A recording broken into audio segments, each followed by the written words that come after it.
Hi everyone and welcome to अपना college. और इस वीडियो में हम लेकर आए हैं आपके लिए रिकर्जन इन जावा की एक सीरीज जिसमें 3 वीडियोस होने वाली है। पहली वीडियो में हम डिस्कस करेंगे रिकर्जन के इजी प्रॉब्लम्स, रिकर्जन क्या होती है, मेमोरी में कैसे काम करती है, स्टैक ओवरफ्लो प्रॉब्लम क्या होती है। उसके बाद आएंगी रिकर्जन की 2 वीडियोस, रिकर्जन की इंटरमीडिएट प्रॉब्लम्स एंड हार्ड या एडवांस लेवल प्रॉब्लम्स के साथ। So this is recursion class 1। अब सबसे पहले शुरू करते हैं रिकर्जन को। रिकर्जन को समझने से पहले हमें 2 कॉन्सेप्ट्स के बारे में पता होने चाहिए। इनमें से सबसे पहले कॉन्सेप्ट है आइटरेशन, यानी जावा के अंदर लूप्स किस तरीके से काम करते हैं, आइटरेशन किस तरीके से काम करता है। और दूसरा कॉन्सेप्ट है फंक्शंस। फंक्शंस के अंदर रिटर्न टाइप क्या होता है, पैरामीटर्स क्या होते हैं, ये कुछ चीज़ें हैं जो हमें पता होनी चाहिए। और अगर ये दोनों कॉन्सेप्ट्स हमें अच्छे से पता हैं तो हम रिकर्जन को काफ़ी अच्छे से समझ सकते हैं। अब रिकर्जन की अगर बात करें तो रिकर्जन और आइटरेशन भाई भाई हैं। इसका क्या मतलब है, जो सारे काम आइटरेशन को यूज करके हो सकते हैं वो सारे के सारे काम रिकर्जन को यूज करके हो सकते हैं।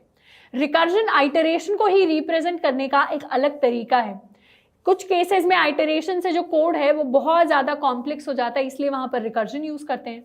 कुछ केसेस में रिकर्जन से कोड बहुत ज़्यादा कॉम्प्लेक्स हो जाता है, इसीलिए वहाँ पर आइटरेशन यूज करते हैं। तो हमें ऐसा नहीं सोचना कि जो क्वेश्चन आइटरेशन के हैं वो उसी के हैं, रिकर्जन के हैं वो उसी के हैं। बट क्वेश्चन पर डिपेंड करता है, कॉन्सेप्ट पर डिपेंड करता है कि वहां पर रिकर्जन ज्यादा अच्छे से काम करेगा या आइटरेशन ज्यादा अच्छे से काम करेगा। अब रिकर्जन के यूजेस क्या क्या हैं। हम सॉर्टिंग नाम की एक चीज पढ़ते हैं जावा के अंदर, जिसमें से डेटा जो है असेंडिंग या डिसेंडिंग ऑर्डर में सॉर्ट हो जाता है।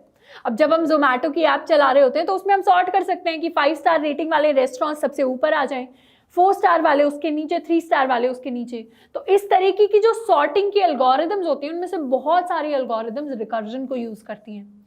उसके साथ साथ ट्रीज, ग्राफ्स, ये 2 काफी इंपॉर्टेंट डेटा स्ट्रक्चर्स है जिनको हम आगे जाके पढ़ रहे होंगे। और इन दोनों डेटा स्ट्रक्चर्स के बहुत सारे फंक्शंस, बहुत सारे कॉन्सेप्ट्स के अंदर रिकर्जन यूज होती है। उन्हीं चीजों को हम आइटरेशन से करेंगे तो बहुत कॉम्प्लेक्स हो जाएंगी, पर रिकर्जन से उनका कोड जो है वो 2-3 लाइनों का हो जाता है। तो इतने सिंपल कोड को समझने में बहुत ज़्यादा आसानी होती है, इसीलिए हम इन डेटा स्ट्रक्चर्स के अंदर रिकर्जन को बहुत ज़्यादा यूज़ करते हैं। अब रिकर्जन का अगर बेसिक मतलब समझे तो रिकर्जन मैथ्स के कॉन्सेप्ट से हम थोड़ा सा डिराइव करने की कोशिश करेंगे। मैथ्स के अंदर हमने पढ़ा था कि फंक्शन को हम कुछ ऐसे लिखते हैं, fx = x²। हमने एक फंक्शन मान लिया जो हमें गिवन है। अब हमें अगर f ऑफ fx निकालना है तो वो होगा f ऑफ x², राइट। अब हम इस स्टेटमेंट को अगर ऑब्जर्व करें तो ये स्टेटमेंट अपने आप में रिकर्जन को रिप्रेजेंट कर रहे हैं। कैसे? रिकर्जन का मतलब है a function that calls itself. एक ऐसा फंक्शन जो खुद को ही कॉल लगाए, वो एक रिकर्सिव फंक्शन है, वो रिकर्जन क्रिएट करता है। इस स्टेटमेंट को अगर ध्यान से देखें तो इसके अंदर क्या हो रहा है, एक फंक्शन है f जो खुद ही को कॉल लगा रहा है, उस इनर कॉल के अंदर वो x को पास कर रहा है और फिर ये इनर कॉल अपनी कोई वैल्यू को कैलकुलेट करके अपने आउटर फंक्शन को रिटर्न करती है। ये सिंपल आसान भाषा में वो है जो रिकर्जन होता है। यानी एक फंक्शन अपने इनर फंक्शन को कॉल लगाता है, उसमें कोई वैल्यू पास करता है, जैसे हमने x पास की, वो इनर फंक्शन पहले उस x के हिसाब से एक वैल्यू कैलकुलेट करता है और वो वैल्यू कैलकुलेट करके अपने आउटर फंक्शन को दे देता है। अब जैसे अगर x की वैल्यू को हम 2 अज्यूम करें तो fx हमारे लिए होगा 2 का स्क्वायर यानी 4, और f ऑफ fx की वैल्यू हम कैसे निकालेंगे, f ऑफ पहले fx की वैल्यू यानी 4 को इसके अंदर रख देंगे। अब f ऑफ 4 यानी 4 का स्क्वायर दैट इज 16। तो कुछ इसी तरीके से जावा के अंदर भी रिकर्जन को यूज करके हम फंक्शंस की हेल्प से वैल्यू कैलकुलेट करते हैं। अब इसमें छोटा सा एक पॉइंट समझने की कोशिश करते हैं। वो पॉइंट ये है कि f जो है वो एक स्टेप लेता है, मतलब बाहर वाला जो आउटर फंक्शन है वो कोई एक स्टेप लेता है, कुछ कैलकुलेट करता है और वो एक चीज करके एक स्टेप लेके अज्यूम करता है कि इनर फंक्शन बाकी के सारे काम कर देगा।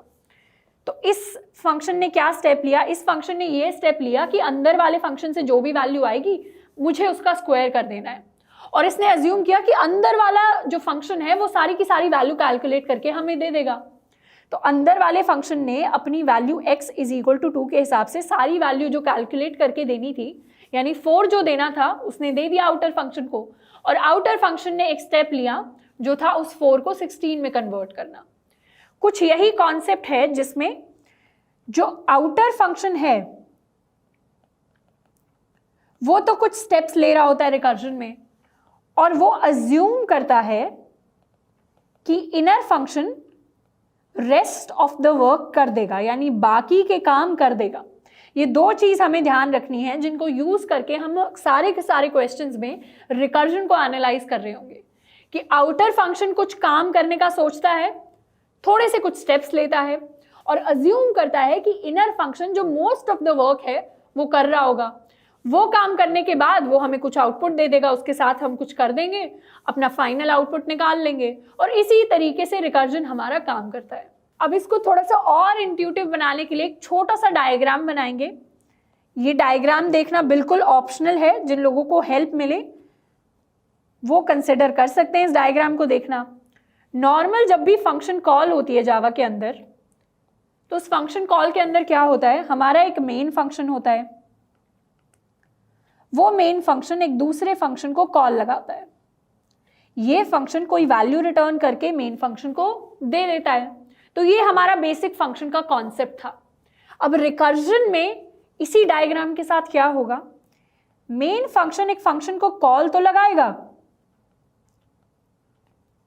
पर यही फंक्शन अब रिकर्सिव फंक्शन है तो ये फंक्शन खुद ही को दोबारा कॉल लगाएगा, फिर से दोबारा खुद ही को कॉल लगाएगा, फिर से दोबारा खुद ही को कॉल लगाएगा, और इस तरीके से कॉल्स लगाता रहेगा खुद ही को जब तक एक कंडीशन रीच नहीं हो जाती। ये कंडीशन हम खुद डिफाइन करते हैं और इस कंडीशन को हम कहते हैं बेस कंडीशन या बेस केस। ये कॉल्स तब तक लगती रहेंगी जब तक बेस केस नहीं रीच हो जाता। जैसे ही बेस केस रीच हुआ, अब कॉल से हम वापस आना शुरू कर देंगे। जैसे फंक्शन से हम मेन फंक्शन में वापस आ जाते थे, वैसे ही रिकर्जन में हम अब कॉल से वापस आ जाएंगे फाइनली अपने मेन फंक्शन पर, एंड हर स्टेप पर हम कोई वैल्यू रिटर्न कर रहे होंगे। अगर वॉइड है तो सिर्फ कंट्रोल रिटर्न कर रहे होंगे, नहीं तो कोई वैल्यू रिटर्न कर रहे होंगे। तो कुछ इस तरीके से हमारा रिकर्जन काम करता है जावा के अंदर। अब एक क्वेश्चन के लिए कोड लिखेंगे, उस कोड को पहले एग्जीक्यूट करेंगे, फिर उसको देखेंगे कि मेमोरी में क्या क्या हुआ उस कोड की हेल्प से। तो क्वेश्चन हमारा कुछ ऐसा है कि हमें प्रिंट करने हैं नंबर्स फ्रॉम 5 to 1। अब आइटरेशन यानी लूप्स यूज करते तो बहुत आसान होता है, एक फॉर लूप लगाते, int i is equal to 5, फिर जब तक ग्रेटर देन 0 है कंडीशन तब तक हम उसे प्रिंट कर देते। एक बार लिख भी लेते हैं आइटरेशन को, for int i is equal to 5, जब तक i ग्रेटर देन 0 है, i माइनस माइनस हम क्या करेंगे, प्रिंट करवा देंगे, या प्रिंट की जगह हम यहाँ लिख लेते हैं सिसो, SYSO, क्योंकि हम कोड करेंगे VS कोड के ऊपर, और VS कोड में SYSO लिखकर आप टैब दबा देते हैं तो एक शॉर्टकट होता है system.out.println लिखने का, तो उसे लिखने के लिए सिसो यूज कर लेते हैं, यहाँ पर लिख देते हैं I। तो कुछ इस तरीके से हमारा आइटरेशन में कोड चल रहा होगा। अब इसी कोड को रिकर्सिव फॉर्म में कन्वर्ट करने की कोशिश करते हैं। सबसे पहले तो रिकर्जन के लिए बनाएंगे एक फंक्शन, क्योंकि रिकर्जन फंक्शंस में होती है।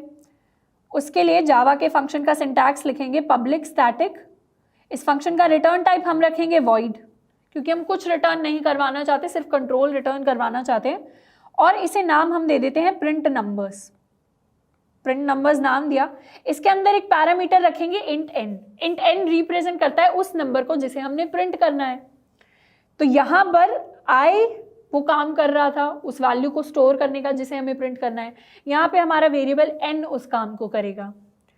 और इस फंक्शन के अंदर सबसे पहले क्या होता था मैथ्स में कि आउटर फंक्शन एक स्टेप लेता था और फिर इनर फंक्शन को कॉल लगा लेता था। तो यहाँ पर प्रिंट नंबर्स में वही स्टेप ये होगा कि हमारे पास जो वैल्यू n आई है उसको पहले हम प्रिंट करवा दें, और अज्यूम करें कि n-1 और उससे पहले वाली जितनी भी वैल्यूज हैं वो इनर फंक्शन हमें लाके दे देगा या उनको सबको प्रिंट कर देगा। उसको कोड में कैसे लिखेंगे, हम लिखेंगे सिसो यानी प्रिंट n। हमने n प्रिंट करवा दिया अपनी तरफ से, एक स्टेप हमने ले लिया।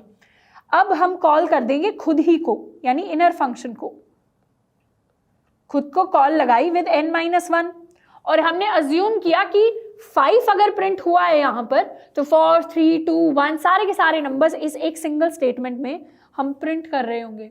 हमें इससे ज़्यादा टेंशन लेने की ज़रूरत नहीं। हमें नहीं सोचना कि 4 कैसे प्रिंट होगा, 3 कैसे प्रिंट होगा, 2 कैसे प्रिंट होगा, 1 कैसे प्रिंट होगा। हमें सिंपली एक कॉल लगा देनी है जिसमें जैसे हमें 5 मिला था वैसे हम 4 पास कर देंगे और अज्यूम करेंगे कि 4 और उससे पहले वाले सारे प्रिंट हो जाएंगे। और यहाँ पर बेस कंडीशन क्या रखेंगे, यानी ये जो कॉल्स हैं ये कब तक चलती रहें, जब तक हम 0 पर रीच नहीं कर जाते। जैसे ही n की वैल्यू 0 हो जाएगी उसके बाद हमें कुछ प्रिंट नहीं करना, उसके बाद सिंपली वहां से हमें रिटर्न कर जाना है। तो स्टेटमेंट को लिखेंगे ऐसे कि if n is equal to 0, वो हम पहले ही चेक कर लेंगे अपने फंक्शन के अंदर, तो वहां से आप कर जाइए रिटर्न। यानी यहां से कोई काम नहीं हो रहा, n 0 रीच कर गया तो कुछ प्रिंट नहीं होगा, ना ही हम खुद को कॉल करेंगे। तो ये हो गया हमारा बेस केस। यहां हमने किया प्रिंट और यहां हमने किया रिकर्जन यानी खुद को कॉल लगाई। अब इसी कोड को एक बार रन करके देखेंगे, आउटपुट एनालाइज करेंगे, फिर देखेंगे कि मेमोरी में क्या क्या हुआ और एक्चुअल आउटपुट हमारे पास आएगा कैसे। तो हमने VS कोड एडिटर यूज किया है। VS कोड के अंदर हमने एक recursion1 नाम की क्लास क्रिएट की है, फाइल का नाम भी सेव रखा है हमने जावा के अंदर, और उसके अंदर हमने एक पब्लिक स्टैटिक वॉइड मेन नाम का फंक्शन बना रखा है। इस मेन फंक्शन के अंदर सबसे पहले तो हम अपने इंटीजर n को कर लेंगे डिफाइन, इसकी वैल्यू को स्टार्ट करेंगे 5 के साथ। अब अपना एक फंक्शन बनाएंगे पब्लिक स्टैटिक वॉइड और फंक्शन का नाम रखेंगे प्रिंट नंबर्स। तो प्रिंट नम, इसमें पास किया हमने एक पैरामीटर n। सबसे पहले क्या किया था हमने, सबसे पहले अपना एक स्टेप लिया था, यानी system.out.println n। उसके बाद खुद को कॉल लगाई थी प्रिंट नंब को, कौन सी वैल्यू के साथ, n-1 के साथ। अब ये n-1 यहाँ पर पास करना है, n नहीं पास करना, n-2 नहीं पास करना। ये इंट्यूशन कैसे बिल्ड हुआ, तो हमें पता है कि हम 5 से 4 जा रहे हैं, 4 से 3 जा रहे हैं, तो एक तरीके से हम सोच पा रहे हैं कि हमारी वैल्यू डिक्रीज बाय 1 हो रही है हर स्टेप पे। तो वही सेम चीज, वही सेम इंट्यूशन हमें अपने रिकर्जन में अप्लाई करना है। हम समझ पा रहे हैं डिक्रीज बाय 1 करना है, तो हम अगली कॉल में भी डिक्रीज बाय 1 कर दें। 5 तो हमने प्रिंट कर ही लिया, अपना काम हमने कर दिया। अब हमें काम करवाना है 4 और उससे कम वाली वैल्यूज के लिए, तो उसके लिए डिक्रीज बाय 1 हमें करना पड़ेगा, इसीलिए पास किया n-1। बेस केस ऊपर लिखेंगे if n is equal to 0, तो उस केस में हम कर जाएंगे रिटर्न, एंड मेन फंक्शन से ही इसी फंक्शन को कॉल लगा लेंगे,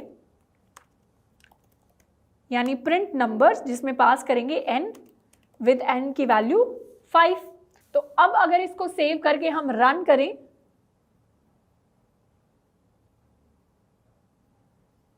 तो ये हमारे लिए आउटपुट आया है विच इज 5 4 3 2 1। अब इस कोड को एक बार एनालाइज करते हैं। जब भी रिकर्जन हो रही होती है मेमोरी के अंदर, तो सारे के सारी फंक्शन कॉल्स जो होती हैं वो स्टैक्स की फॉर्म में सेव्ड होती है। स्टैक्स यानी स्टैक्स जावा के अंदर एक डेटा स्ट्रक्चर होता है। जैसे हम बुक्स के ऊपर अगर बुक्स रख दें या फिर प्लेट्स के ऊपर अगर प्लेट्स रख दें, तो जो स्ट्रक्चर फॉर्म होगा उसको हम स्टैक स्ट्रक्चर कहेंगे। जब भी मेमोरी के अंदर कॉल्स होती हैं रिकर्सिव कॉल्स, तो वो स्टैक की फॉर्म में होती हैं। इसको थोड़ा सा विजुअलाइज करते हैं। जब मेन फंक्शन ने इस रिकर्सिव फंक्शन प्रिंट नंबर को कॉल किया होगा, तो सबसे पहले तो स्टैक में क्या हुआ होगा, मेन फंक्शन की कॉल आई होगी। मेन फंक्शन में n इज इक्वल टू 5 बना होगा। मेन फंक्शन ने कॉल लगाई प्रिंट नंबर्स को, तो यहां पर एक और स्टैक में लेयर बन गई प्रिंट नंबर्स की। प्रिंट नंबर्स को कॉल लगाई गई। प्रिंट नंबर्स के बाद प्रिंट नंबर्स के पास n इज इक्वल टू 5 आया था। पहली बार में मेन ने n is equal to 5 print numbers को पास किया। प्रिंट नंबर्स ने क्या किया, वो n इज इक्वल टू 5 को यूज करके उसने 5 प्रिंट करवा दिया, 5 प्रिंट करवा दिया, और n-1 यानी n इज इक्वल टू 4 के लिए कॉल लगा दी प्रिंट नंबर्स को। और वो कॉल कैसे लगी, वो कॉल इसके ऊपर एक और नई लेयर बन गई प्रिंट नंबर्स की ही, जहां पर अब n इज इक्वल टू 4 आया। यानी क्या हुआ, सबसे पहले n इज इक्वल टू 5 के लिए कंट्रोल जो है वो यहां पर था, फिर n 0 नहीं था तो बेस केस को हमने स्किप कर दिया, उसके बाद प्रिंट कर दिया हमने 5 और कॉल लगा दी recursive call n is equal to 4 के लिए। ठीक है, अभी ये लेयर जो है वो क्रिएट हो गई है स्टैक के अंदर, मेमोरी के अंदर। अब n की वैल्यू हो गई है 4। n की वैल्यू जब 4 हुई तो यहाँ पर बेस केस हमने चेक किया, बेस केस ट्रू नहीं है। उसके बाद हमने प्रिंट कर दिया n इज इक्वल टू 4 को, तो प्रिंट कर दिया, तो यहाँ पर प्रिंट करवा देते, n इज इक्वल टू 4 को प्रिंट कर दिया। उसके बाद कॉल कर दिया हमने print numbers for n is equal to 3। तो यहाँ पर जैसे ही कॉल किया एक नई लेयर फॉर्म हो गई, नई लेयर फॉर्म हुई तो प्रिंट नंबर्स में n इज इक्वल टू 3 की एक लेयर फॉर्म हुई। उस लेयर में भी हमने पहले चेक किया बेस केस को, वो ट्रू नहीं है। फिर हमने प्रिंट कर दिया 3 को, तो 3 को हम प्रिंट कर देते हैं। उसके बाद हम कॉल लगा लेंगे प्रिंट नंबर्स को ही for n is equal to 2, मतलब 3 से अब n-1 पर आ गए, मतलब 2 पर आ गए। 2 पर जैसे ही आए मतलब नई कॉल लगाई तो एक और लेयर बन गई, एक और लेयर बनी प्रिंट नंबर्स की, प्रिंट नंबर्स की लेयर बनी जिसमें n इज इक्वल टू 2 है। n इज इक्वल टू 2 के लिए हमने फिर से बेस केस को एनालाइज किया जो कि ट्रू नहीं है, फिर हमने प्रिंट कर दिया 2 को, 2 को हम प्रिंट कर देते हैं। 2 को प्रिंट करने के बाद हमने रिकर्सिव कॉल लगाई अब n-1 यानी 2 - 1 इज इक्वल टू 1 के लिए। जैसे ही कॉल लगाई एक और लेयर बन गई जिसमें प्रिंट नंबर्स को कॉल किया गया था और n इज इक्वल टू 1 के लिए कॉल गई थी। अब n इज इक्वल टू 1 के लिए हम दोबारा देखेंगे कि क्या हमारी बेस केस ट्रू है, क्या हमारी बेस कंडीशन ट्रू है। वो ट्रू नहीं है, इसीलिए हम फिर से प्रिंट कर देंगे n को। और यहाँ पर इस लेवल पर n है 1, तो हम प्रिंट कर देंगे n इज इक्वल टू 1। तो प्रिंट कर दिया, तो यहाँ पर लिख देते हैं उसे कि n इज इक्वल टू 1 के लिए 1 हमने प्रिंट कर दिया। अब n इज इक्वल टू 1 वाले लेवल ने फिर से एक कॉल लगाई n इज इक्वल टू 0 को। n इज इक्वल टू 0 को जैसे ही कॉल लगी यानी प्रिंट नंबर की एक और लेयर बनी जिसमें n इज इक्वल टू 0 है। फिर से हमने बेस केस को चेक किया, बेस कंडीशन को चेक किया। जैसे ही बेस कंडीशन को चेक किया n इज इक्वल टू 0 के लिए बेस केस ट्रू हो गया। जैसे ही बेस केस ट्रू हुआ, बेस केस के अंदर लिखा हुआ है रिटर्न स्टेटमेंट, तो क्या हुआ, हम रिटर्न कर गए, यानी अभी वाली लेयर हम डिलीट कर देंगे और रिटर्न कर जाएंगे पुरानी लेयर पर। तो क्या हुआ, इस लेयर को हमने हटा दिया और वापस आ गए हम अपनी पिछली लेयर पर। और इस केस में 0 प्रिंट नहीं हुआ क्योंकि 0 प्रिंट होने से पहले हमने बेस केस की कंडीशन को ट्रू कर लिया और वहीं से ही हम रिटर्न मार गए। अब यहां से हम वापस गए, तो अब वापस आने के बाद हम पहुंचे होंगे इस स्टेटमेंट पर, यानी प्रिंट से हमने कॉल लगाई थी, 0 से गिरकर, कंट्रोल गिरकर वापस इसी स्टेटमेंट पर आया होगा। इसके बाद क्या कोई और स्टेटमेंट लिखी हुई है जिसे हमें करने की ज़रूरत है? नहीं, हमें सिंपली अब फिर से रिटर्न कर जाना है। तो यहाँ से भी अब ये लेवल हटकर हम एक लेवल और नीचे आ जाएंगे। एक लेवल और नीचे आए तो स्टैक के अंदर अभी क्या था, स्टैक के अंदर हम पिछले फंक्शन की यानी n इज इक्वल टू 2 की इस स्टेटमेंट पर हमने n इज इक्वल टू 1 को कॉल लगाई थी, यानी यहाँ पर हमारा n इज इक्वल टू 2 था और जब ऊपर एक कॉल लगी थी तो उसमें n इज इक्वल टू 1 पास हुआ था। अब वहाँ से वापस अगर हम आए हैं तो हम गिरे हैं वापस इसी स्टेटमेंट पर आकर। इसके बाद कोई और स्टेटमेंट नहीं है, तो अब हमें कर जाना है रिटर्न। रिटर्न करेंगे तो फिर क्या होगा, ये वाले लेवल को भी हम क्रॉस आउट करके एक लेवल नीचे आ जाएंगे। सिमिलरली हम हर लेवल को क्रॉस आउट करके एक लेवल नीचे आ जाएंगे, फाइनली मेन फंक्शन के अंदर पहुंच जाएंगे। और फंक्शन कॉल्स के अंदर जाते जाते यानी स्टैक पर चढ़ते चढ़ते हमने 5 4 3 2 1 को प्रिंट किया और स्टैक से वापस आते आते हमने कोई काम नहीं किया। स्टैक से वापस आते आते हमने नॉर्मली बस कंट्रोल को रिटर्न किया। उस कंट्रोल को रिटर्न करते करते हम मेन फंक्शन तक पहुंच गए। अब मेमोरी में जब भी एक नया स्टैक का लेयर बनता है तो उस लेयर के अंदर फंक्शन के जितने भी पैरामीटर्स होते हैं, इस फंक्शन के अंदर सिर्फ सिंगल पैरामीटर है, दैट इज n, जो कि है ये n। अब जितने भी पैरामीटर होते हैं फंक्शन के अंदर उन सब की एक नई मेमोरी स्पेस क्रिएट होती है। जैसे कि अगर मेन फंक्शन का एग्जाम्पल लें, अगर मेन फंक्शन के अंदर हमने int x कुछ डिफाइन किया है, उसकी एक वैल्यू होगी, अगर हम x को अपडेट करके कोई और नई वैल्यू देंगे तो वो चेंज इसी के अंदर होगा। लेकिन जब हम स्टैक की बात करते हैं, मेमोरी स्टैक की बात करते हैं, तो उसके अंदर अगर सेम फंक्शन बार बार डिक्लेयर हो रहा है, यानी प्रिंट नंबर्स बार बार कॉल हो रहा है, तो उसके अंदर n नाम का वेरिएबल मेमोरी में बार बार बनेगा।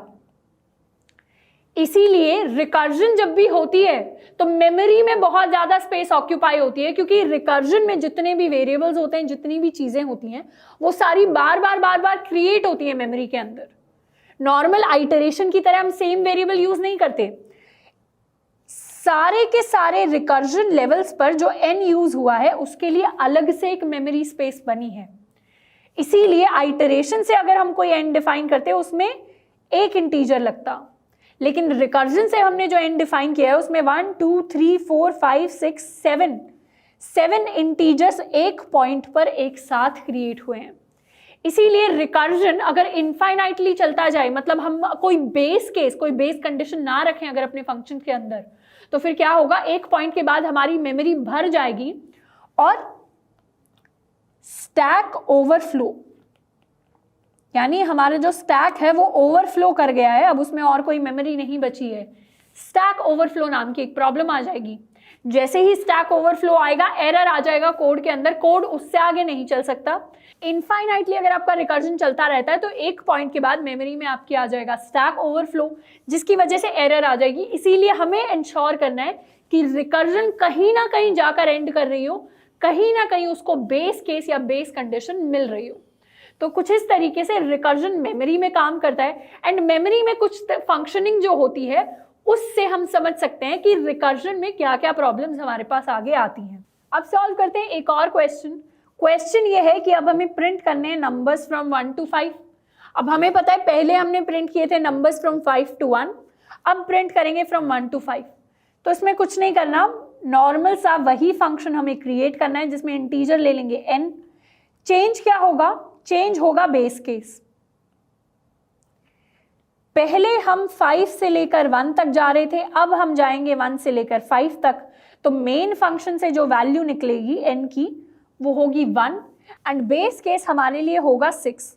तो जैसे ही हम 6 पर रीच कर जाएंगे हम कर देंगे वहां से रिटर्न, यानी 5 तक वैल्यूज को प्रिंट करवाएंगे, 6 तक रीच करके वहां से कर जाएंगे रिटर्न और मेन से पास करेंगे हम 1 की वैल्यू को। तो इसके लिए कोड लिखकर समझते हैं। हमने पहले जो कोड लिखा था उसी के अंदर थोड़ा बहुत हम मॉडिफिकेशंस करने वाले हैं। क्या करेंगे, मेन फंक्शन से हम n की वैल्यू को इनिशियलाइज करेंगे विद 1। तो सबसे पहले हमने 1 पास किया प्रिंट नंबर्स को। प्रिंट नंबर्स के अंदर सबसे पहले तो हम अपने नंबर n को प्रिंट करवा देंगे, उसके बाद प्रिंट नंबर्स कॉल करेंगे n+1 के लिए। अब ये +1 वाला इंट्यूशन वैसे ही आया जैसे -1 वाला आया था। पहले वैल्यू डिक्रीज बाय 1 कर रही थी, इस क्वेश्चन में वैल्यू इंक्रीज बाय 1 कर रही है। तो अगला जब हम फंक्शन कॉल करेंगे तो उसमें n-1 की जगह n+1 पास करेंगे। n++ होते होते इनफाइनाइट तक जा सकता है, लेकिन हमें रुकना कहाँ है, हमें रुकना वहां है जहां n की वैल्यू 6 हो जाए। 6 हो गई यानी 5 तक प्रिंट कर दिया, अब कुछ प्रिंट नहीं करना।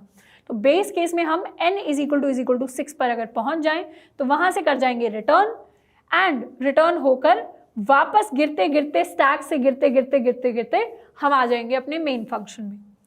इसे सेव करके रन करते हैं एंड आउटपुट को देखते हैं। तो हमारे पास जो आउटपुट आया that is the desirable output, यानी 1 2 3 4 5। तो सीक्वेंस वाइज इंक्रीजिंग ऑर्डर में हमारे सारे के सारे नंबर्स जो हैं वो हमारे लिए प्रिंट हो गए। इसका भी एक बार मेमोरी स्टैक हम बनाकर देख लेते हैं, थोड़ा सा एनालाइज कर लेते हैं जल्दी से। सबसे पहले क्या हुआ, मेमोरी के अंदर हमारे पास बना एक मेन फंक्शन। मेन फंक्शन के अंदर n = 1 था। मेन फंक्शन ने क्या किया, प्रिंट नंबर्स को कॉल लगाई। प्रिंट नंबर्स को मेन फंक्शन ने जैसे ही कॉल लगाई तो प्रिंट नंबर्स की अपनी एक लेयर बन गई स्टैक के ऊपर। स्टैक के ऊपर एक लेयर क्रिएट हुई प्रिंट नंबर्स की जिसमें n = 1 आया। अब यहाँ पर हमने 1 को प्रिंट करवा दिया, इसने एक और कॉल लगाई दोबारा प्रिंट नंबर्स n = 2 के लिए, यानी +1 के लिए। तो वहाँ पर 2 हमने प्रिंट करवा दिया, फिर से एक और कॉल लगाई, फिर से प्रिंट नंबर्स में n = 3 हमने पास किया, 3 को प्रिंट करवाया। फिर से एक और कॉल लगाई, print numbers for n is equal to 4 को हमने प्रिंट करवाया। एंड नेक्स्ट कॉल लगाई हमने print numbers n is equal to 5 के लिए, 5 को हमने प्रिंट करवा दिया। एंड फाइनली लास्ट कॉल लगाई हमने print numbers n is equal to 6 के लिए। 6 पर जब हम आए तो बेस केस को हम रीच कर गए, इसीलिए वहां पर कुछ प्रिंट नहीं किया, डायरेक्टली हम कर गए रिटर्न। तो रिटर्न होकर वापस आए, ये क्लियर हो गया, मतलब स्टैक से मेमोरी से ये हट गया। वापस आए, वापस आकर कुछ नहीं करना, दोबारा इसे क्लियर कर देंगे, नेक्स्ट लेवल, क्लियर कर देंगे, नेक्स्ट लेवल। इस तरीके से हमारी जो मेमोरी है वो क्लियर होती चली जाएगी एंड हम फाइनली पहुंच जाएंगे मेन फंक्शन में। एंड मेन फंक्शन के बाद हमारा प्रोग्राम जो है वो हो जाएगा एंड। तो इस तरीके से ये पांचों वैल्यूज हमने प्रिंट करवा ली। किस ऑर्डर में? 1 2 3 4 5, यानी असेंडिंग ऑर्डर में हमने इन्हें प्रिंट करवाया। अब नेक्स्ट क्वेश्चन जिसे हम सॉल्व करने वाले हैं वो है print sum of first n natural numbers. अब ध्यान से देखें तो मैथमेटिकली थोड़ा सा सोचते हैं कि n नंबर्स का हम सम कैसे कैलकुलेट करेंगे। मैथ्स में क्या होता था? 1 + 2 + 3 + 4 टिल n, ऐसा कुछ होता था हमारा सम। अब इसके लिए एक स्मॉल फॉर्मूला भी होता था n × n + 1/2, पर हम अभी इस फॉर्मूला को यूज नहीं करेंगे क्योंकि एक डायरेक्ट फॉर्मूला है। हम रिकर्जन की हेल्प से इसे सॉल्व करने वाले हैं। रिकर्जन में हमें दिख पा रहा है कि हमारी जो वैल्यू है वो हम 1 से शुरू कर सकते हैं या फिर n से शुरू कर सकते हैं। अभी हमने दोनों तरीके देखे हैं, डिसेंडिंग ऑर्डर में जाने के और असेंडिंग ऑर्डर में जाने के। तो हम अपना ऑर्डर खुद से चूज कर सकते हैं। हम चाहते हैं हम असेंडिंग ऑर्डर में जाएं, यानी 1 से लेकर n तक हम जाएंगे, 1 से लेकर n तक हम जाएंगे, जाते जाते हम सम को कैलकुलेट करेंगे। फाइनली बेस केस क्या होगा, हम कब रुकें? जब हम n पर रीच कर गए। n पर रीच कर गए यानी n को हमने सम में ऐड कर लिया और वहां पर फाइनली अपने सम की हम वैल्यू प्रिंट करवा देंगे। यानी 1 से लेकर n तक ट्रैवल करेंगे, n पर जब हम रीच कर गए वहां पर भी n को सम में ऐड कर लिया और सारे के सारे सम की वैल्यू हम प्रिंट करवा देंगे और वहां से कर जाएंगे रिटर्न। अब थोड़ा सा और इसका इंट्यूशन देखते हैं। हमें 2-3 चीजें ध्यान रखनी है रिकर्जन करते टाइम। सबसे पहला ये कि मेन फंक्शन से क्या पास करें, तो हमें पता है मेन फंक्शन से हमें पास करना है 1। दूसरा, ये बेस कंडीशन क्या रखें? बेस कंडीशन हमें पता है कि हमें तब रुकना है जब 1 से इंक्रीज होते होते हम n तक पहुंच जाएं और n तक पहुंचकर क्या काम करें? अपने सम को हम प्रिंट करवा दें। तो सम को हम प्रिंट करवा देंगे। तीसरी चीज जो हमें ध्यान रखनी है वो ये है कि काम क्या करें या वर्क डन, हम क्या काम करने वाले हैं। काम हम इस बार प्रिंट का नहीं करने वाले, काम हम करने वाले हैं सम कैलकुलेट करने का, क्योंकि क्वेश्चन में दिया है प्रिंट तो करना है पर क्या करना है? सम। इस सम को कैलकुलेट करने का काम सबसे मेजर काम है। पहले वाले क्वेश्चंस में हमें प्रिंट करना था, अब हमें सम कैलकुलेट करना है। तो काम हमारा होने वाला है टू कैलकुलेट सम। अब थोड़ा बहुत इंट्यूशन हमारा बिल्ड होना शुरू होगा जब हम ये तीनों चीजें समझ लेंगे कि मेन फंक्शन से क्या पास करें इनिशियल पैरामीटर्स, बेस कंडीशन क्या रखें, काम हमें क्या करना है, प्रिंट करना है, सम कैलकुलेट करना है, मल्टीप्लिकेशन करना है, कुछ और करना है, क्या करना है। अब हम सबसे पहले इसके लिए इन 3 चीजों को यूज करके कोड लिखते हैं और फिर उस कोड को एनालाइज करेंगे कि चीजें हुई कैसे। अब सबसे पहले हम बनाएंगे अपना एक फंक्शन प्रिंट सम। प्रिंट सम के अंदर हम 3 पैरामीटर्स रखेंगे। सबसे पहला पैरामीटर हमें बताएगा कि हम कौन से नंबर पर हैं, क्या हम 1 पर हैं, 2 पर हैं, 3 पर हैं। सेकेंड पैरामीटर हमें बताएगा कि हमारी बेस कंडीशन क्या होने वाली है, यानी फाइनल वैल्यू n की क्या होगी। थर्ड पैरामीटर हमें बताएगा कि हमारा सम क्या होने वाला है, मतलब जो भी हम हर लेवल पर सम कैलकुलेट करेंगे उसकी फाइनल वैल्यू जब भी हम प्रिंट कर रहे होंगे तो हमें उसे कहीं ना कहीं तो स्टोर करना होगा, तो उसे हम भी पैरामीटर्स की फॉर्म में स्टोर करेंगे। अब रिकर्जन के अंदर पैरामीटर्स हम उन वेरिएबल्स को लेते हैं जिनकी वैल्यू लेवल के साथ चेंज हो रही है। तो लेवल के साथ वैल्यू चेंज होगी तो हम उसे अगले लेवल पर पास कर पाएंगे। इसीलिए 3 पैरामीटर्स डिफाइन करते हैं, int i, int n, int sum. सबसे पहले प्रिंट सम के अंदर हम करेंगे अपना स्टेप कंप्लीट जो हमने शुरुआत में बात की थी, या फिर करेंगे अपना काम। हमारा काम क्या है? Sum calculation. तो सम में हम क्या करने वाले हैं, ऐड करने वाले हैं i की वैल्यू को। i शुरुआत में 1 था और अब इंक्रीज होते होते n तक जा रहा है, तो sum is equal to i के लिए हमने करवा लिया एडिशन।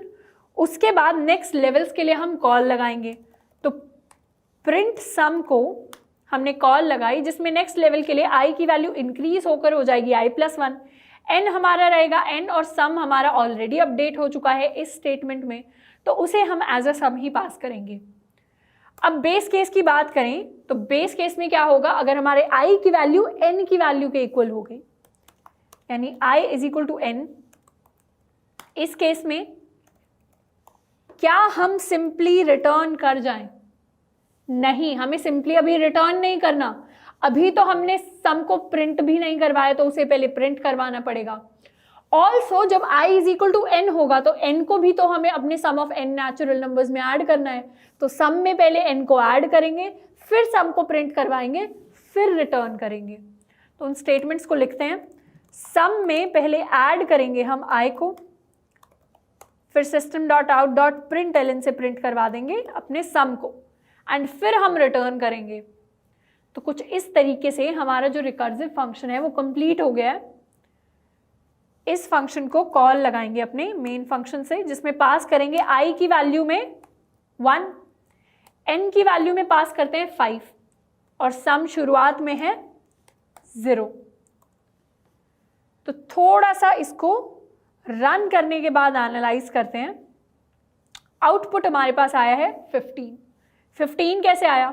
सबसे पहले मेन फंक्शन के अंदर, ये है मेन फंक्शन, इसके अंदर i की वैल्यू थी 1, n की वैल्यू थी 5, सम की वैल्यू थी 0। अब मेन फंक्शन ने कॉल लगाई प्रिंट सम को, प्रिंट सम के पास जैसे ही कॉल लगी वहां पर i की वैल्यू तो सेम हुई, प्रिंट सम के पास 1, n की वैल्यू हुई 5, सम की वैल्यू हुई 0। लेकिन सम की वैल्यू इस फंक्शन में सम प्लस इक्वल टू i, यानी सम में i ऐड हो गया, सम में जब i ऐड हुआ तो सम की वैल्यू अपडेट होकर हो गई 1। अब इस अपडेटेड वैल्यू के लिए हमने एक और कॉल लगाई। कॉल कैसे लगाई? हमने इस लाइन की हेल्प से कॉल लगाई, तो एक और लेयर क्रिएट हुई हमारे स्टैक में, तो प्रिंट सम फिर से कॉल हुआ जिसमें अब i की वैल्यू अपडेट होकर इंक्रीज हो गई है बाय 1, तो i की वैल्यू हो गई है 2, n हमारा है 5, सम की वैल्यू थी 1, लेकिन 1 में अब हम i को ऐड कर देंगे तो 1 + 2 = 3। अब फिर से एक और कॉल लगाएंगे, फिर से एक और कॉल लगाएंगे, तो स्टैक में एक और लेयर बन जाएगी प्रिंट सम की, जिसमें i की वैल्यू अपडेट होकर हो गई है 3, n = 5 अभी भी है, सम की वैल्यू पहले 3 थी, 3 में हम फिर से 3 को ऐड कर देंगे तो हो जाएगा 6। अब इस लेवल से एक और ऊपर लेवल हम कॉल लगाएंगे, कॉल लगाएंगे प्रिंट सम को दोबारा से, जिसमें i की वैल्यू अब 4 हो गई है, n की वैल्यू है 5, सम की वैल्यू 6 + 4 दैट इज 10। अब लास्ट कॉल लगेगी, फाइनल कॉल। फाइनल कॉल में प्रिंट सम जब कॉल हुआ तो i हो गया है 5, n भी है 5, n भी है 5, यानी हमारा बेस केस रीच कर गया, i n के इक्वल है। i n के इक्वल जिस भी केस में है उसमें पहले सम में i ऐड कर देंगे और प्रिंट करवा देंगे सम को। तो सम में i को ऐड किया, यानी 10 में हमने 5 को ऐड किया तो हो गया 15, फिर प्रिंट करवा दिया हमने 15 को एज आर आउटपुट। जैसे ही 15 को प्रिंट करवाया, अब वहां से हम कर जाएंगे रिटर्न, यानी इस लेवल की अब मेमोरी खत्म हो गई है, वापस एक लेवल नीचे, यहां से भी सारी चीजें डिलीट हो जाएंगी मेमोरी से, वापस एक लेवल नीचे, फिर से डिलीट हो जाएंगी, वापस एक लेवल नीचे, और डायरेक्टली डिलीट हो रही है। क्यों? क्योंकि हमारी जो प्रिंट सम वाली कॉलिंग स्टेटमेंट है उसके बाद हमने कुछ नहीं लिखा, उसके बाद हमारी चीजें एम्प्टी हैं। तो इसी तरीके से मेमोरी से चीजें डिलीट हो जाएंगी एंड फाइनली हम आ जाएंगे अपने मेन फंक्शन पर। अब इसमें एक छोटा सा चेंज करके देखते हैं। चेंज में क्या करेंगे, ये जो प्रिंट सम वाली हमने स्टेटमेंट लिखी थी जिसमें हम अगले अगले लेवल्स पर कॉल लगा रहे थे, इस स्टेटमेंट के बाद हम कुछ और प्रिंट करवाना चाहते हैं। हम प्रिंट करवाना चाहते हैं अपना i, ठीक है, हम प्रिंट करवाएंगे अपना i और इसे एक बार रन करते हैं एंड आउटपुट को थोड़ा सा एनालाइज करेंगे। आउटपुट इस बार हमारा सिर्फ 15 नहीं आया, 15 के अलावा प्रिंट हुआ 4 3 2 1। अब एक बार देखते हैं कैसे प्रिंट हुआ 4 3 2 1।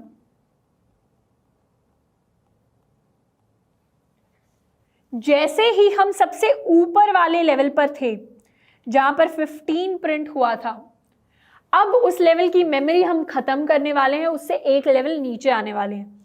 तो यहाँ की मेमोरी जो है वो खत्म हो जाएगी, एक लेवल नीचे हम आएंगे। अब यहाँ पे मेमोरी खत्म होने से पहले, मतलब फंक्शन का स्कोप खत्म होने से पहले क्या होगा, रिटर्न हुए हैं हम इस स्टेटमेंट पर इसके बाद एक और ये system.out.println वाली स्टेटमेंट है जिसको एग्जीक्यूट करना है। ये स्टेटमेंट कहती है आप अपना आई प्रिंट करवाइए। अब अगर हम इस लेवल पर हैं तो हमारा आई क्या है, हमारा आई है 4, तो यहाँ पर हमारा जो 4 है वो प्रिंट हो जाएगा। उसके बाद वापस गिरकर यहाँ की मेमोरी डिलीट हो जाएगी, हम एक लेवल नीचे आएंगे। एक लेवल नीचे आएंगे तो दोबारा से प्रिंट सम के नीचे वाली स्टेटमेंट system.out.println आई प्रिंट हो रही होगी। यहाँ का आई, इस लेवल का आई हम प्रिंट करेंगे आई, तो 3 हमारे आउटपुट विंडो पर दिखेगा हमें। 3 प्रिंट हुआ, फिर से मेमोरी डिलीट, एक लेवल नीचे, दोबारा आई प्रिंट करना है, दोबारा से हम प्रिंट करवाएंगे 2, फिर से मेमोरी डिलीट, एक लेवल नीचे, अब प्रिंट करवाना है हमें आई, तो प्रिंट करवा देंगे 1, फिर से डिलीट, एक लेवल नीचे, एंड फाइनली हम आ गए अपने मेन फंक्शन में जहां पे हमें कुछ नहीं प्रिंट करवाना। तो हमें दिखेगा कि हमारा आउटपुट पहले आया था सिर्फ 15, अब हमारे पास आया है 15, उसके बाद 4 3 2 1। तो कुछ इस तरीके से रिकर्जन काम कर रही है इंटरनली मेमोरी स्टैक के साथ। तो जैसे ही हम मेमोरी स्टैक में ऊपर जाते जा रहे हैं, हम अपने सम को कैलकुलेट कर रहे हैं, और जैसे ही मेमोरी स्टैक में एक एक लेयर, एक एक लेवल हम नीचे आ रहे हैं, वैसे वैसे हम अपने आई को प्रिंट कर रहे हैं। अब एक और क्वेश्चन से रिकर्जन का जो बेस है उसको थोड़ा सा और स्ट्रॉन्ग करते हैं। क्वेश्चन हमारे पास है print factorial of a number n। सबसे पहले बात करते हैं कि फैक्टोरियल होता क्या है। मैथ्स के अंदर factorial of n is defined as n multiplied by n minus 1 multiplied by n minus 2, ऐसे ही करते करते टिल 1। तो एक तरीके से कह सकते हैं कि 3 फैक्टोरियल होगा 3 इंटू 2 इंटू 1, 2 फैक्टोरियल होगा 2 इंटू 1, 1 फैक्टोरियल होगा 1, एंड 0 फैक्टोरियल का एक स्पेशल केस आता है जिसको हम 1 कहते हैं। तो ये हो जाएगा हमारे लिए 6, ये हो जाएगा 2। अब एक खास चीज़ देखें तो 3 फैक्टोरियल को हम 3 इंटू 2 फैक्टोरियल भी लिख सकते हैं। हम इस चीज़ का थोड़ा सा यूज़ करेंगे अपनी रिकर्जन के अंदर। तो इंट्यूशन कुछ ऐसा बनाना है कि सबसे पहले डिफाइन कर लेंगे अपनी 3 चीज़ें। वो 3 चीज़ें क्या थी? उन 3 चीज़ों में सबसे पहले था कि हमारे पास क्या इन्फॉर्मेशन है।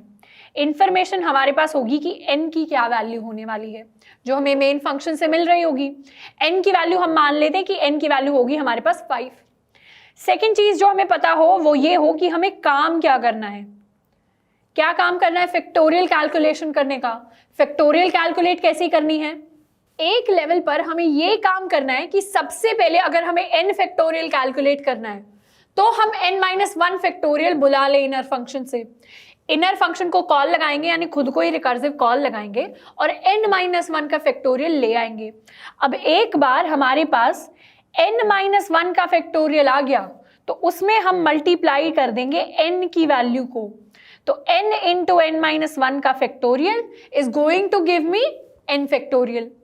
तो काम हमारा हर लेवल का हो गया कि सबसे पहले आप कैलकुलेट करवा लीजिए n-1 फैक्टोरियल, एंड दूसरे स्टेप में आप n को n-1 फैक्टोरियल से मल्टीप्लाई कर दीजिए, एंड इसी चीज़ को, इसी आउटपुट को आप कर दीजिए रिटर्न कर देंगे। तो मतलब इस केस में हमारे पास जो रिकर्सिव फंक्शन होगा उसका रिटर्न टाइप वॉइड नहीं होगा, उसको हम इंटीजर टाइप कर दे सकते हैं। थर्ड चीज़ जो हमें पता हो वो हो हमारा बेस केस। यहाँ पर हम शुरुआत करने वाले हैं, या तो हम n से 1 की तरफ जा सकते हैं या हम 1 से n की तरफ जा सकते हैं। अब हमारे पास सिंस n पहले से गिवन है तो हम n से 1 की तरफ जाएंगे। n से एक एक डिक्रीज करते करते हर एक लेवल में 1 पर जब पहुंच जाएंगे तो बेस केस में होगा, अगर n 1 के इक्वल पहुंच जाए डिक्रीज होते होते तो उस केस में रिटर्न कर देंगे हम 1। अब सोचें तो हर एक लेवल पर हमें n फैक्टोरियल कैलकुलेट करना है। पहले लेवल पर n फैक्टोरियल, दूसरे लेवल पर n की वैल्यू हो जाएगी n-1, तो दूसरे लेवल पर n-1 factorial, n-2 factorial, n-3 factorial, ऐसे ही 1 तक, फिर रिटर्न हो जाना है हमें वापस अपने मेन फंक्शन की तरफ। एंड यही एक एक वैल्यू डिक्रीज करते करते जब भी n की वैल्यू 1 हो जाए, वहां पर तो हमें पता है कि 1 फैक्टोरियल की वैल्यू क्या होती है, वो होती है 1, जिसमें कोई मल्टीप्लिकेशन हमें करने की जरूरत नहीं, तो वहां से डायरेक्टली हम रिटर्न कर देंगे 1 को। अब इस पूरे कोड को हम लिखने की कोशिश करते हैं, इन तीनों कंडीशंस को थोड़ा सा ध्यान से समझेंगे और अपने लिए एक कोड लिखेंगे। सबसे पहले कोड लिखने के लिए हम बनाते हैं अपना एक फंक्शन पब्लिक स्टैटिक। इसका रिटर्न टाइप हम रखेंगे इंट और इसे नाम देते हैं हम प्रिंट, या फिर प्रिंट की जगह इसे नाम देंगे कैलकुलेट फैक्टोरियल। कैलकुलेट फैक्टोरियल के अंदर पैरामीटर हमारे पास आ रहा होगा सबसे पहले तो हमारा n, एंड यहाँ पर हमें सिर्फ n की जरूरत है पैरामीटर में। हमारी जो फैक्टोरियल की वैल्यू है उसे हम रिटर्न कर रहे होंगे तो उसे अपने पैरामीटर्स में स्टोर कराने की हमें जरूरत नहीं है।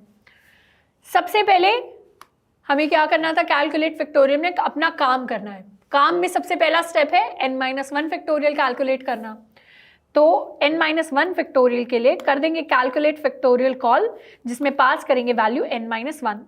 अब ये हमारी रिस्पॉन्सिबिलिटी नहीं है, ये इनर फंक्शन की रिस्पॉन्सिबिलिटी है कि वो हमें n-1 ला कर दे, तो इस स्टेटमेंट से वो हमें n-1 ला कर देगा। इसका जो आउटपुट है वो एक और इंटीजर में स्टोर करा लेते हैं, फैक्टोरियल ऑफ n-1 की वैल्यू होगी ये। अब फैक्टोरियल ऑफ n होता है n multiplied by factorial of n-1, तो factorial of n is equal to n multiplied by factorial of n-1। And return क्या करना है हमें अपने फंक्शन से, अपने करंट लेवल से अपना फैक्टोरियल n, यानी फैक्टोरियल ऑफ n हम रिटर्न कर देंगे।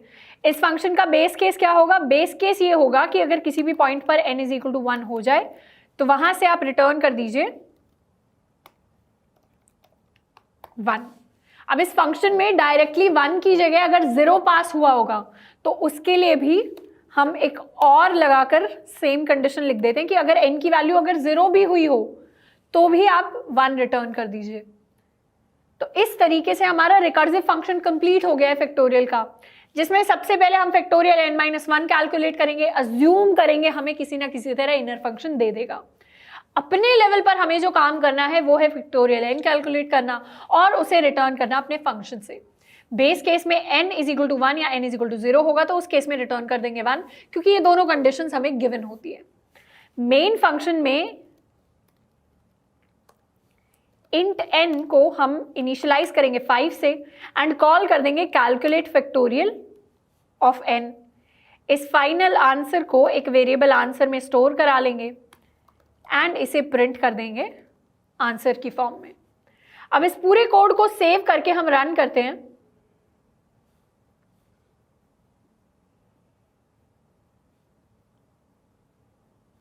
तो रन करने के बाद हमारे पास जो आउटपुट आया है 5 फैक्टोरियल का, दैट इज 120।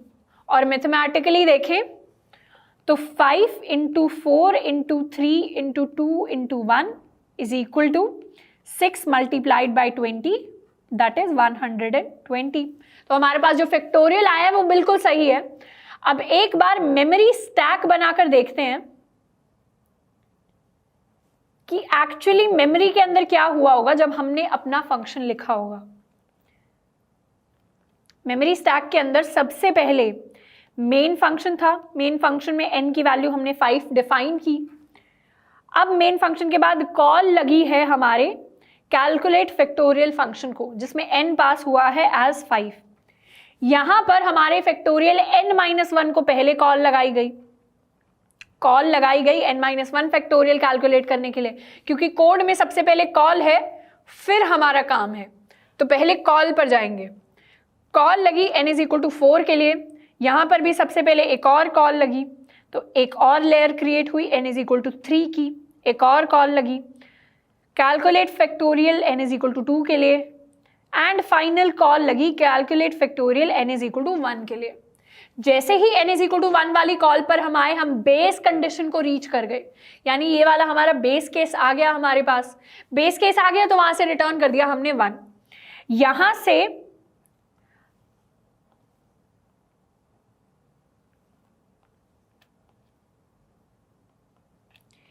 से अब जो चीज रिटर्न होकर आई है दैट इज 1। अब ये हमने मेमोरी से डिलीट कर दिया, रिटर्न किया 1 पर यहां पर factorial of n for n is equal to 2 हो गया, 2 मल्टीप्लाइड बाई जो भी वैल्यू रिटर्न होकर आई, यानी 2 इंटू 1 विच इज 2। यहां से हमने रिटर्न कर दिया फिर 2 को, ये भी मेमोरी से डिलीट हो गया। अब कैलकुलेट हो गया नया n factorial 3 into 2 which is 6, ये भी मेमोरी से डिलीट हो गया। नीचे वाले लेवल पर हमने रिटर्न किया था 6, यहां पर जाकर n फैक्टोरियल कैलकुलेट हुआ हमारे लिए 24, ये भी मेमोरी से डिलीट हुआ। नीचे वाले लेवल पर हमने रिटर्न किया 24, उसके बाद n फैक्टोरियल इस लेवल पर जो कैलकुलेट होगा वो होगा 5 into 24 that is 120, and finally main function में जो हम वैल्यू रिटर्न करेंगे दैट इज 120, ये भी मेमोरी से डिलीट हो जाएगा। मेन फंक्शन के अंदर हम 120 को अपने आंसर के अंदर स्टोर करा लेंगे एंड उसी को हम कर देंगे प्रिंट। तो कुछ इस तरीके से जब हमने फैक्टोरियल का कोड लिखा, रिकर्जन की हेल्प से मेमोरी में स्टैक बना होगा, रिकर्जन की हेल्प से मेमोरी स्टैक के अंदर लेयर्स बनी होंगी, फंक्शन के लेवल्स बने होंगे, और इसी एग्जीक्यूशन की वजह से हमारा जो आउटपुट है फाइनली हमारे पास 120 रिटर्न होकर आया। अब एक और क्वेश्चन अगर देखें इसके ऊपर, तो बेसिक क्वेश्चंस हम कर रहे हैं। इसमें अगला क्वेश्चन है Fibonacci series till nth term. तो फिबोनाची सीरीज हमें प्रिंट करनी है टिल nth टर्म। सबसे पहले बात कर लेते हैं फिबोनाची सीरीज क्या है। बहुत सारे कोडिंग के कॉन्सेप्ट्स में, क्वेश्चंस में इस सीरीज का यूज होता है, तो हमें पता होना चाहिए काफी अच्छे से कि ये सीरीज क्या होती है। इसका आइटरेटिव तरीका अगर आपको पहले से आता हो तो बहुत ही अच्छी चीज है, बाकी रिकर्सिव तरीका तो हम समझेंगे ही। सबसे पहले बात करेंगे कि फिबोनाची सीक्वेंस क्या होता है। फिबोनाची सीक्वेंस एक ऐसा सीक्वेंस होता है जिसमें अगर A, B, C 3 number sequence में लिखे हैं तो C is the sum of A and B, यानी C की वैल्यू A प्लस B के इक्वल है। इस सीक्वेंस के सबसे पहले जो 2 नंबर्स होते हैं वो होते हैं 0 और 1। तो सीक्वेंस का पहला नंबर है 0, दूसरा नंबर है 1। अब जो तीसरा नंबर होगा हम पता कर सकते हैं 0 प्लस 1 होगा यानी 1, चौथा नंबर होगा 1 प्लस 1 यानी 2, पांचवा नंबर होगा 1 प्लस 2 यानी 3, एंड सिमिलरली 6 नंबर होगा हमारा 5, एंड इसी तरीके से ये सीरीज आगे बढ़ती रहती है। तो इसे आइटरेटिव तरीके से अगर हमें सॉल्व करना हो तो उसमें हम A और B 2 वेरिएबल्स ले लेते हैं, उसके बाद उनकी वैल्यूज को ऐड करते रहते हैं। कुछ इस तरीके से आइटरेशन में हम इसे सॉल्व करते हैं। अब बात करेंगे रिकर्जन की। रिकर्जन में इसको कैसे सॉल्व करना है, तो रिकर्जन में सबसे पहले तो अपनी 3 चीजें क्लियर कर लेते हैं। सबसे पहला क्या क्लियर करेंगे, ये क्लियर करेंगे इंफॉर्मेशन क्या गिवन है। इंफॉर्मेशन हमें गिवन है कि शुरुआत के 2 नंबर्स क्या हैं, यानी शुरू का जो फर्स्ट टर्म है that is 0 and second term is 1। अब हमें थर्ड, फोर्थ, फिफ्थ जितनी भी टर्म्स निकालनी है वो हम इन दोनों टर्म्स की हेल्प से निकाल सकते हैं। सेकंड चीज जो हमें पता होनी चाहिए वो ये होनी चाहिए कि हमारा काम क्या होने वाला है। काम होने वाला है फिबोनाची सीक्वेंस में ये कि हम पिछले दोनों टर्म्स को ऐड करके अपना थर्ड टर्म बनाएं, सेकंड और थर्ड को ऐड करके फोर्थ टर्म बनाएं। तो इसी तरीके से लास्ट 2 टर्म्स को हम ऐड करके अपना नेक्स्ट टर्म बना रहे हो। काम है to create the next term, और वो कैसे बनेगा, C is equal to A plus B वाले फॉर्मूला से। थर्ड चीज जो हमें पता होनी चाहिए वो ये होनी चाहिए कि क्या हमारा बेस केस है। हमारा बेस केस इस सिचुएशन में ये होगा कि हमें n टर्म्स प्रिंट करनी है फिबोनाची सीक्वेंस में, तो हम nth टर्म पर जब पहुंच जाएं तब हम रुक जाएं। तो बेस केस होगा हमारी nth टर्म, तो जब भी nth टर्म पर पहुंच जाएंगे तब हम रुक जाएंगे। तो थोड़ा बहुत हम इससे इंट्यूशन फॉर्म कर सकते हैं कि सबसे पहले तो हमें मेन फंक्शन से मिल रहे होंगे ए और बी, यानी फर्स्ट वैल्यू क्या है, सेकंड वैल्यू क्या है। उसके साथ साथ ट्रैक रखने के लिए कि हमने कितनी टर्म्स प्रिंट कर ली हैं, हम एक और एडिशनल पैरामीटर ले सकते हैं। उस एडिशनल पैरामीटर को एक एक इंक्रीज कर देंगे लेवल वाइज की फर्स्ट टर्म प्रिंट हो गई, सेकंड प्रिंट हो गई, थर्ड प्रिंट हो गई। अब कुछ ऐसा करेंगे कि फर्स्ट टर्म तो हमें पता है 0 है, सेकंड है 1। अब इन दोनों टर्म्स को हम अपने मेन फंक्शन के अंदर ही प्रिंट करवा लेंगे। तो 2 टर्म्स तो हमने मेन फंक्शन के अंदर ही प्रिंट करवा ली और n को एज n-2 पास करेंगे, क्योंकि 2 टर्म्स हमने ऑलरेडी प्रिंट कर ली, तो हमें अब बाकी की n-2 टर्म्स को प्रिंट करवाना है। उसके बाद एक एक करके टर्म्स को हम प्रिंट करवाते जाएंगे अपने रिकर्सिव फंक्शन के अंदर। तो इसका कोड पहले समझते हैं, उसके बाद देखेंगे कि मेमोरी स्टैक में क्या हो रहा है।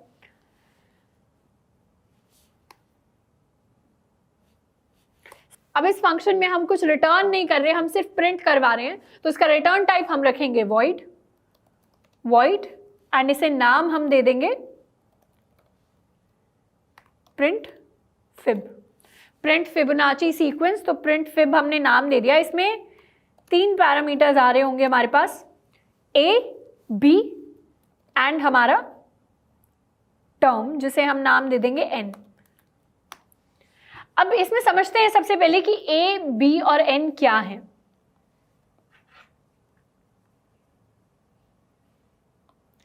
हमारे लिए a जो है वो है second last term and b जो है वो है लास्ट टर्म। तो अपनी सेकेंड लास्ट टर्म और अपनी लास्ट टर्म को यूज करके अगर हम इनका सम ले लें तो हम बना लेंगे अपनी नेक्स्ट टर्म को। तो इस चीज को हमें थोड़ा ध्यान से देखना है। सबसे पहले हमने बात की थी कि जो initial first and second terms है उनको हम प्रिंट करवा लेंगे अपने मेन फंक्शन के अंदर, क्योंकि उनके बारे में हमें पहले से पता है। तो उन्हें पहले ही हम डिफाइन कर लेते हैं, int a is equal to 0 and b is equal to 1। अब प्रिंट करवा लेते हैं सबसे पहले a, उसके बाद b एंड उसके बाद कॉल तो हमें करना ही है प्रिंट फिबोनाची पर, जिसमें a पास कर दिया, b पास कर दिया। अब हमें मान लेते हैं कि हमें प्रिंट करवानी थी 7 टर्म्स। यहां पर हमने ऑलरेडी बात की कि हम पास करने वाले n-2, क्योंकि 7 में से 2 टर्म्स तो हमने ऑलरेडी प्रिंट करवा दिए a एंड b। अब हमें प्रिंट करवानी है बाकी की 5। और इस रिकर्सिव फंक्शन के अंदर क्या हो रहा होगा, सबसे पहले हम करेंगे अपना काम। हमारा काम है अपनी नई टर्म यानी थर्ड टर्म कैलकुलेट करना। तो int c is equal to a plus b, ये हमारी थर्ड टर्म हो गई। इसे हमें अब प्रिंट करवाना है, तो प्रिंट करवा देंगे अपने c को। उसके बाद कॉल लगाएंगे नेक्स्ट टर्म कैलकुलेट करने के लिए। तो प्रिंट नेक्स्ट टर्म की अगर बात करें, हमारे पास a था, हमारे पास b था, हमने कैलकुलेट कर लिया, c को हमने प्रिंट करवा दिया। अब हम c से अगले वाली टर्म, अज्यूम करते हैं इसे d कहेंगे, d को प्रिंट करवाना चाहते हैं। तो उसमें हमारे लिए a बन जाएगा b और b बन जाएगा c। तो अब हमारा जो नया a होगा वो होगा हमारा पुराना b और नया b होगा हमारा पुराना c। ये थोड़ा सा, इसको थोड़ा सा और समझे तो पहले अगर 0 1 था, अब हमने c कैलकुलेट कर लिया 1, तो अगर हमें d कैलकुलेट करना है तो अब हम 1 और 1 पास करेंगे एज a एंड b। उससे हम d इज इक्वल टू 2 को कैलकुलेट करने वाले हैं। तो इस सेम चीज को हम कोड में लिखेंगे। सबसे पहले पास करेंगे हम b एंड b में पास करेंगे c। अब हमने एक टर्म तो प्रिंट करवा दिए, तो आगे के लिए हमारी जो नंबर ऑफ टर्म्स थी वो डिक्रीज हो जाएगी बाय 1। तो n की जगह पास करेंगे n-1 एंड बेस केस ये होगा कि जब भी ये जो टर्म्स है, नंबर ऑफ टर्म्स यानी n कम होते होते अगर 0 तक पहुंच जाए, वहां पर हम रुक जाएंगे, वहां से कर देंगे डायरेक्टली रिटर्न। तो अगर हमारी नंबर ऑफ टर्म्स 0 हो गई हैं, मतलब हमने सारी की सारी जो टर्म्स है वो प्रिंट कर दी, तो यहां से हम कर जाएंगे डायरेक्टली रिटर्न। तो कुछ इस तरीके से हमारा फंक्शन जो है काम कर रहा होगा। प्रिंट फिबोनाची कॉल करेंगे a, b एंड n-2 के लिए।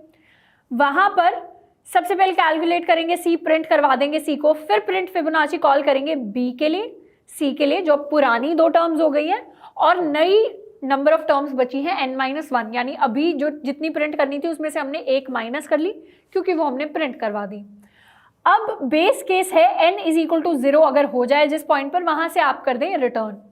अब यहाँ पर एक और तरीके से हम n का ट्रैक रख सकते थे। कैसे? हम शुरुआत में एक i और n की वैल्यू पास कर देते, i को रखते 0 और देखते जाते कि कब हमारा i n के इक्वल हो जाए। जब भी i n के इक्वल हो जाए वहां से हम रिटर्न कर जाते।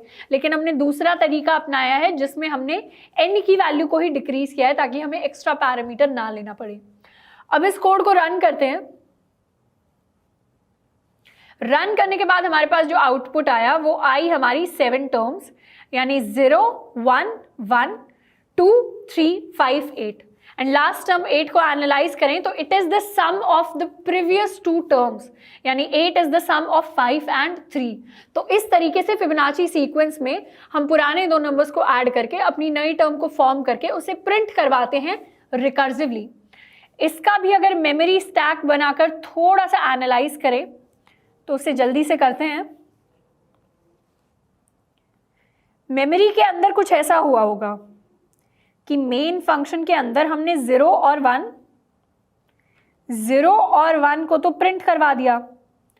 अब हमने कॉल लगाई अपने प्रिंट फिबोनाची फंक्शन को, जिसमें हमने a की जगह पास किया 0, b की जगह पास किया 1 और n की जगह यहां पर 7 था, 2 टर्म्स हमने प्रिंट करवा दी तो पास किया 5। अब 5 हमने पास कर लिया, उसके बाद c हमने कैलकुलेट किया। c क्या हो गया? a + b यानी 1। c 1 था और c को हमने प्रिंट करवा दिया एज 1। फिर एक और कॉल लगाई, एक और लेयर फॉर्म हुई स्टैक में। प्रिंट फिबोनाची को फिर से कॉल लगाई तो अब क्या पास हुआ दोनों a और b में? a में गया पुराना b यानी 1 और b में गया पुराना c यानी 1 और n हुआ n-1 यानी 4। तो c की वैल्यू इस बार जो होगी वो होगी 1 + 1 यानी 2। तो प्रिंट करवा देंगे हम 2 को। फिर से एक और लेयर ऊपर। प्रिंट फिबोनाची में अब a की जगह पुराना b यानी 1, b की जगह पुराना c यानी 2। उसके बाद n की वैल्यू डिक्रीज बाय 1 और c हो गया है हमारा 1 + 2 यानी 3। 3 को हमने प्रिंट करवा दिया। एक और लेवल ऊपर कॉल लगी प्रिंट फिबोनाची में। अब a की जगह पुराना b यानी 2, b की जगह पुराना c यानी 3 और n-1 यानी 2। तो c की वैल्यू हो गई 2 + 3 यानी 5। 5 को हमने प्रिंट करवा दिया। एक और लेवल ऊपर प्रिंट फिबोनाची में इस बार a की वैल्यू पुराना b यानी 3, b की वैल्यू पुराना c यानी 5 और 2 की वैल्यू जो है डिक्रीज होकर हो गई 1। यहाँ पर c की वैल्यू होगी 3 + 5 दैट इज 8। 8 को हमने प्रिंट करवा दिया। अब एक और लेवल ऊपर गए तो प्रिंट फिबोनाची कॉल हुआ जिसमें a की वैल्यू पुराना b यानी 5, b की वैल्यू पुराना c यानी 8 और n की वैल्यू डिक्रीज होकर हो गई 0। अब यहाँ पर हम रीच कर गए अपना बेस केस। जैसे ही n 0 हुआ यहाँ से हम डायरेक्टली कर गए रिटर्न। अब रिटर्न किया तो ये मेमोरी से हट गया, रिटर्न कर गए। अब ये मेमोरी से हट गया, रिटर्न किया। तो इस तरीके से एक एक करके स्टैक से हमारी जो मेमोरी है वो फ्री होती रहेगी एंड फाइनली अपने मेन फंक्शन तक हम पहुंच जाएंगे। और जब एनालाइज करेंगे क्या क्या प्रिंट हुआ, तो सबसे पहले प्रिंट हुआ 0, फिर 1, उसके बाद 1, 2, 3, 5 एंड 8 एंड फाइनली हम कंडीशन रीच कर गए होंगे अपने बेस केस की। तो कुछ इस तरीके से हमारा फिबोनाची सीक्वेंस जो है वो एग्जीक्यूट होता है एक रिकर्सिव कोड की हेल्प से। अब एक और क्वेश्चन प्रैक्टिस करते हैं। क्वेश्चन का नाम है प्रिंट x⁴n और इस क्वेश्चन में स्पेसिफिकली हमारे जो स्टैक की हाइट है उसे हम रखेंगे n। अब ये स्टैक की हाइट क्या होती है? स्टैक के अंदर जितने लेवल ऑफ फंक्शंस फॉर्म होते हैं या कॉल होते हैं उसे हम स्टैक की हाइट कह देते हैं। इस स्टैक की अगर हमें हाइट कैलकुलेट करनी हो तो वो क्या होगी? इसमें हम नंबर ऑफ लेवल्स को काउंट कर लेंगे। वो होगी 1, 2, 3, 4, 5, 6, 7। 7 यानी हाईएस्ट लेवल जो हम रीच कर गए अपने मेमोरी स्टैक में। जितने मैक्सिमम नंबर ऑफ फंक्शंस के लेवल्स उसमें होंगे एक टाइम पर, वो हमारे स्टैक की हाइट होगी। तो स्टैक के लिए हाइट हो गई है 7। सिमिलरली पिछले किसी स्टैक के लिए हाइट कैलकुलेट करें तो वो होगी 1, 2, 3, 4, 5, 6। वो हो गई 6। तो अब यहां पर अगर हमारे पास n टर्म्स थी, अगर स्टैक की हाइट की बात करें तो फिबोनाची वाले क्वेश्चन में अगर n टर्म्स थी तो स्टैक की हाइट एक पॉइंट पर थी n-1, क्योंकि 2 टर्म्स तो मेन फंक्शन में आ गई, बाकी n-2 टर्म्स के लिए ऊपर है, तो n-1 तो n-2 + 1 तो n-1। स्टैक की जो टोटल हाइट थी वो थी n-1। एंड इसको भी अगर हम एसिम्प्टोटिक नोटेशंस में दिखाएं तो स्टैक की जो हाइट होगी वो होगी n। इसी तरीके से हमें सबसे पहले प्रिंट x⁴n वाले फंक्शन को, यानी x⁴n वाले फंक्शन को कुछ रिकर्सिवली इस तरीके से एग्जीक्यूट करना है, इस तरीके से लिखना है कि उसके स्टैक की हाइट n रहे। अब इसको कैसे करेंगे? सबसे पहले तो बात करते हैं कि x⁴n एक्चुअली होता क्या है। x⁴n मतलब x को x से ही मल्टीप्लाई करना, कितने टाइम्स? n times. ये हमें समझ में आ गया। अब रिकर्सिवली हम वो 3 चीजें करने वाले हैं जो हम हर बार करते हैं। सबसे पहला ये कि हमें गिवन क्या है, हमें गिवन होंगे x की वैल्यू और n की वैल्यू। दूसरी चीज ये कि हम काम क्या करने वाले हैं, हम काम कुछ ऐसा करने वाले हैं कि हम x⁴n-1 कैलकुलेट कर लेंगे। x⁴n-1 हमने कैलकुलेट कर दिया तो उसको जब हम सिर्फ x से मल्टीप्लाई कर दें तो उसका आंसर क्या आ जाता है? n-1 + 1 यानी x⁴n। ये तो मैथमेटिकली हमने सीखा हुआ है 9th-10th क्लास के अंदर। तो हमें सबसे पहले इसके लिए अपने इनर फंक्शन को काम दे देंगे कि किसी ना किसी तरह x⁴n-1 कैलकुलेट कर लो। वो कैलकुलेट करके आंसर आया तो x से उसको मल्टीप्लाई कर देंगे और ये दे देगा हमें x⁴n की वैल्यू। ये है हमारा काम। थर्ड चीज जो हमें करनी है वो है बेस केस। बेस केस क्या होगा? x⁴0 हमें ऑलरेडी पता है क्या होता है, x⁴0 होता है 1, लेकिन एक केस जिसमें x ही 0 हो जाए उस केस में हमारे पास होता है 0। तो ये दोनों जो स्पेशल कंडीशंस हैं ये हमारे 2 बेस केस बनने वाले हैं। तो इस फंक्शन के अंदर हम लिखने वाले हैं पहली बार 2 बेस केसेस। तो इस तरीके से देख पाएंगे कि 2 बेस केसेस होते हैं तो किस तरीके से एग्जीक्यूशन होता है फंक्शन के अंदर। हो गए हमारे बेस केसेस, हमारा काम हो चुका है। हमारे जो वेरिएबल्स हमें लेने थे, जिनकी वैल्यू इनपुट करनी थी, वो हमें पता है। अब थोड़ा सा इंट्यूशन बिल्ड करते हैं। इंट्यूशन हम बिल्ड कर रहे होंगे इस फॉर्मूले की हेल्प से। इस फॉर्मूले में क्या हो रहा है, हमें पता है कि अगर पावर फंक्शन, कोई कैलकुलेट पावर फंक्शन अगर होता जिसके अंदर हम x⁴n कैलकुलेट कर पा रहे होते, तो इस फंक्शन में अगर किसी ना किसी तरह कैलकुलेट पावर फंक्शन से हम x⁴n-1 कैलकुलेट कर पाएं और उसमें n को मल्टीप्लाई कर दें, उसमें x को मल्टीप्लाई कर दें, तो x multiplied by x⁴n-1 is giving me x⁴n। तो जैसे हमने प्रिंट फैक्टोरियल में किया था, पहले फैक्टोरियल ऑफ n-1 कैलकुलेट किया था, फिर n से मल्टीप्लाई कर दिया था, वैसा ही कुछ हमें यहाँ करना है, जहाँ सबसे पहले x⁴n-1 कैलकुलेट करना है और उसको मल्टीप्लाई कर देना है x से। अब हम समझ पा रहे हैं कि हर लेवल पर हमारी जो पावर है यानी n है वो चेंज हो रही है। सबसे पहले n होगी, फिर n-1 होगी, n-2 होगी। तो वो एक चीज जो डिक्रीमेंट बाय 1 वाली है वो हम इंप्लीमेंट कर लेंगे अपने रिकर्सिव फंक्शन में।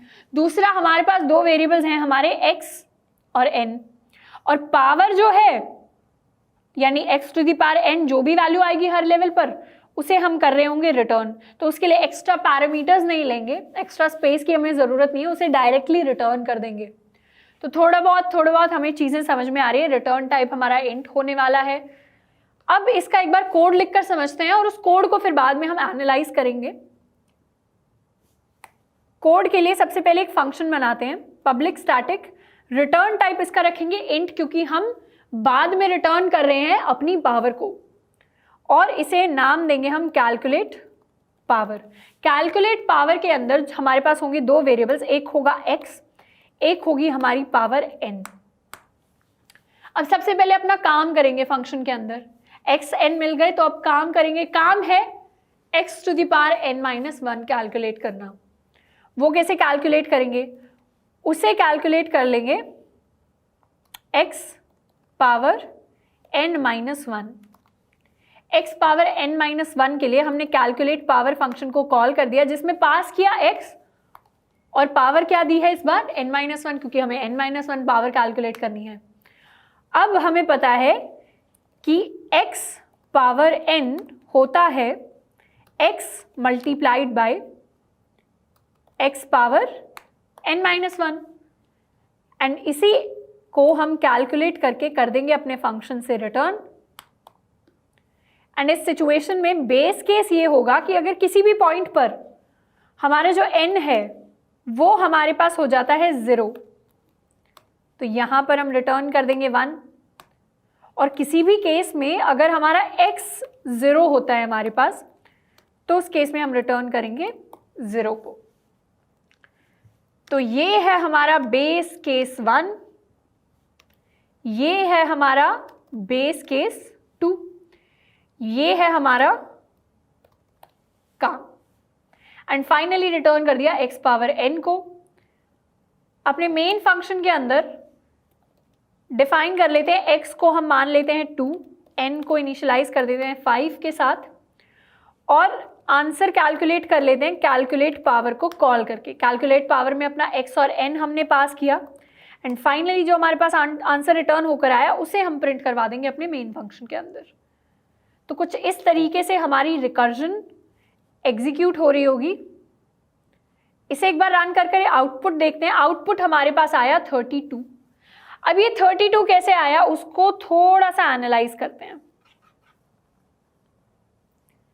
अब हमें एक चीज तो पता ही है कि x हमने 2 लिया, n हमने 5 लिया, तो 2 टू द पावर 5 हमारे पास 32 जो आया है वो करेक्ट आंसर है। अब एक बार आप इस कोड को और मेमोरी स्टैक को साथ के साथ देखेंगे तो आपको और थोड़ा इंट्यूटिवली समझ में आएगा कि कोड में क्या चल रहा है और मेमोरी स्टैक में क्या चल रहा है। सबसे पहली चीज तो मेन फंक्शन जब बनेगा वहां से x और n हमारे पास ऑन हुए। मेमोरी स्टैक की अगर हम बात करें तो मेमोरी में सबसे पहले बनेगी मेन की लेयर। मेन की लेयर में x is equal to 2, n is equal to 5 हमने एस्टैब्लिश कर लिया।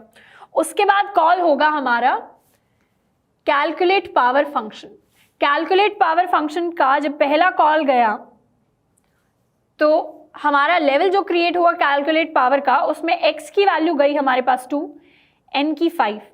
अब कैलकुलेट पावर ने सबसे पहले x to the power n-1 calculate करने के लिए कॉल लगाई। ये कॉल लगाई तो हम एक लेवल और ऊपर गए, जहां पर x की वैल्यू 2 रही, n की वैल्यू 4 हो गई। सिमिलरली x की वैल्यू दोबारा से 2, n की वैल्यू 3, x की वैल्यू 2, n की वैल्यू भी 2। कैलकुलेट, इसे हम कर लेते हैं कैलकुलेट पावर फंक्शन। x की वैल्यू 2, n की वैल्यू 1, एंड फाइनली जो हम एक और कॉल लगाएंगे उसके अंदर कैलकुलेट पावर में x की वैल्यू 2 है और n की वैल्यू हो जाएगी 0, एंड जैसे ही n की वैल्यू 0 हो गई तो यहां पर हम रीच कर गए अपना बेस केस। बेस केस में क्या हुआ?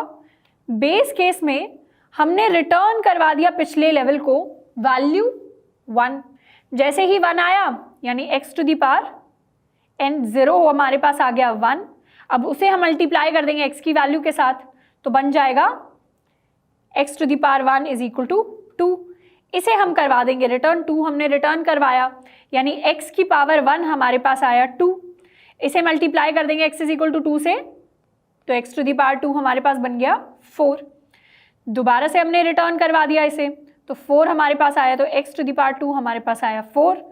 इसे हमने मल्टीप्लाई कर दिया x से तो अब x की पावर 3 हमारे पास हो गया क्या? 4 मल्टीप्लाइड बाई 2 दैट इज 8।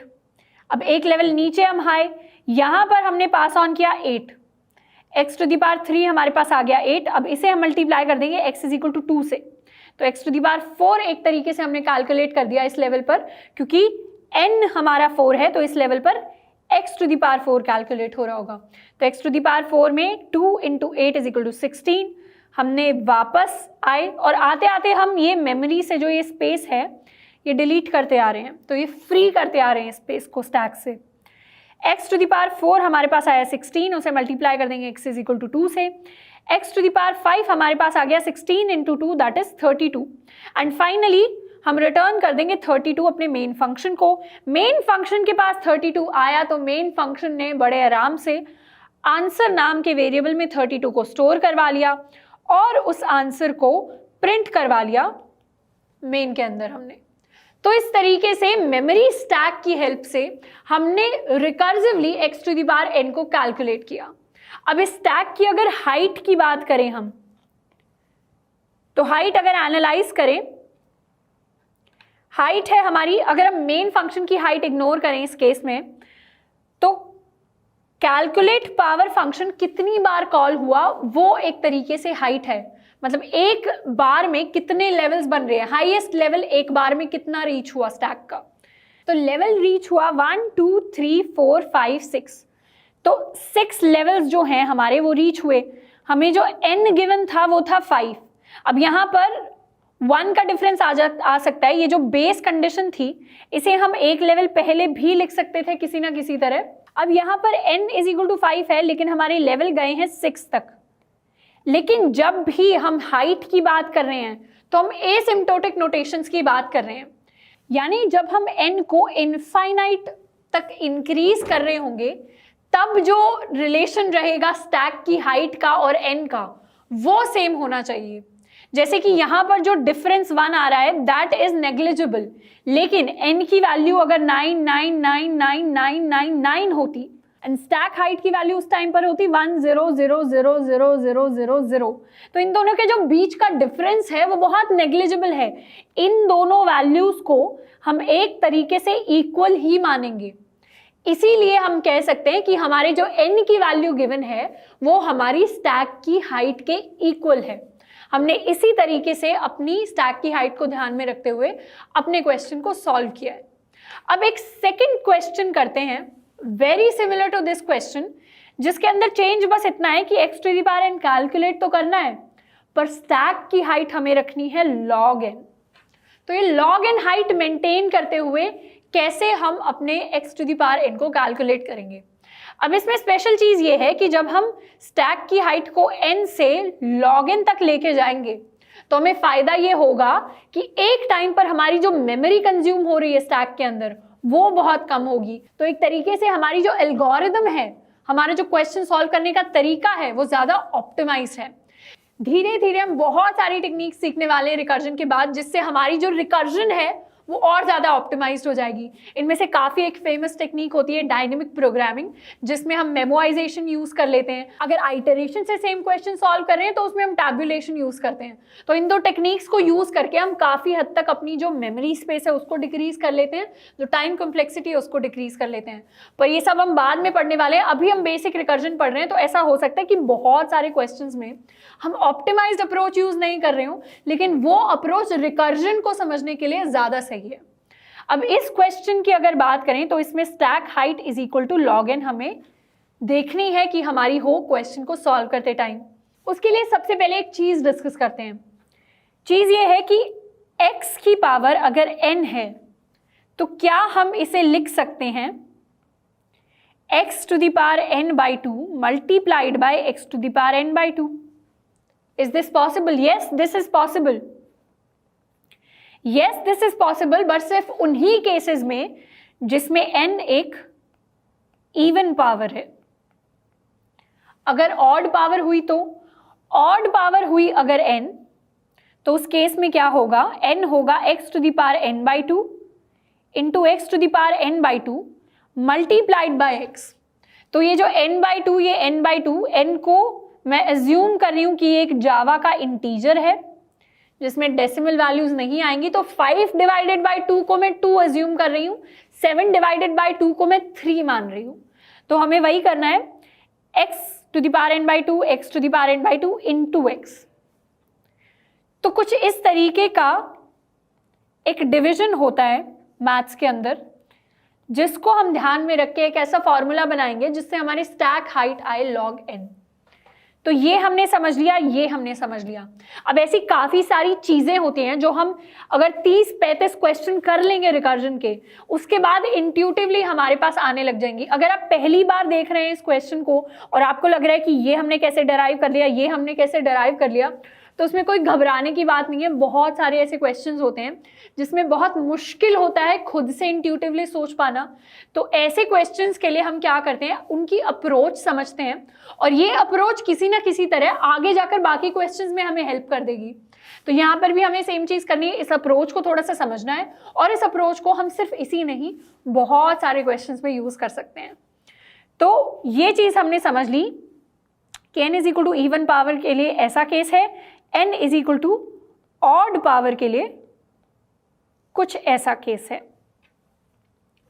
अब अगर दो केसेस को हम देखें जिसमें सबसे पहले n की वैल्यू रखेंगे 4, x टू द पावर 4 को हम डिवाइड कर दें x square which is n/2। पहले n था 4, अब n है 2। इसको भी हम डिवाइड कर दें x की पावर 1, x की पावर 1, x की पावर 1। तो यहाँ पर n इज इक्वल टू 1 हमारे पास आ गया। अब मान लेते हैं x पावर 1 पर हमें रुक जाना है, तो इसके बाद और कोई फर्दर डिवीजन नहीं है। अब आप यहाँ पर ये जो ट्री लाइक स्ट्रक्चर फॉर्म हुआ है, इसकी हाइट अगर आप एनालाइज करें, हाइट होगी 1, 2, 3। तो हमारी जो हाइट होगी वो होगी इक्वल टू आर लेवल्स। यहाँ पर लेवल है पहला लेवल, दूसरा लेवल, तीसरा लेवल। तो हाइट हो गई है हमारे लिए 3। अब हम इसी चीज़ को थोड़ा सा और जनरलाइज्ड फॉर्म में करने की कोशिश करते हैं। जनरलाइज्ड फॉर्म में करेंगे तो क्या होगा, अब जैसे हमने ये इवन केस के लिए कैलकुलेट किया वैसे ही ऑड केस में क्या होगा, x टू द पावर 5 अगर गिवन है तो सबसे पहले डिवाइड होगा x square into x square multiplied by x। अगले केस में सिंस ये एक इवन वैल्यू है, अब हमें कोई मल्टीप्लाइड बाय x नहीं करना, simply x to the power 1, x to the power 1, x to the power 1, x to the power 1।